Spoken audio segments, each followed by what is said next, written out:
My name is Joel and I'm a teacher. I switched from Microsoft 365 to Google Workspace. For more reviews like this, click below. Both Microsoft 365 and Google Workspace help us collaborate on documents, help us communicate with staff, students, and teachers, help us create, design, and implement lesson plans, and they each have their own strengths and benefits. Google Workspace is our current preferred tool, and the reason that it's really great is it works so well on apps.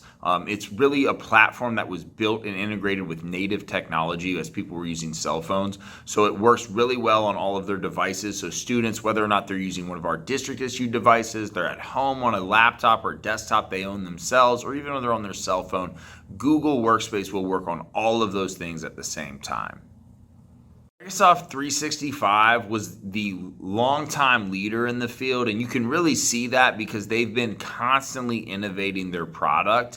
And actually, one of the coolest things that they do is they have these PowerPoint presentations, and they'll auto-populate when you put in, I'm a science teacher, so I can make the title about chemistry, and it'll already pull up the information, the pictures, the type of stuff I'd want to put in there, and I can kind of drag and drop it in and then customize it myself. It allows for a lot less necessitates less user input, but gets you a same quality product at the end.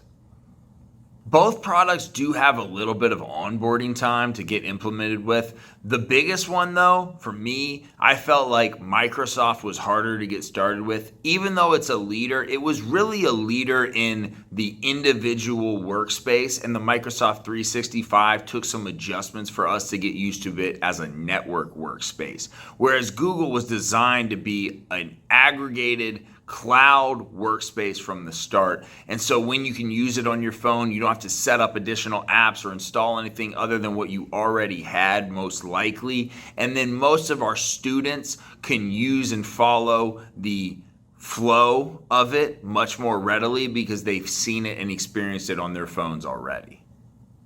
When looking for these kinds of software, you obviously have to consider the price and the cost for your business, but you also have to consider the cost and the time and the functionality. If you're having to spend more time and energy getting people onboarded onto a product or explaining how to use it, it's really going to end up costing you more in the long run.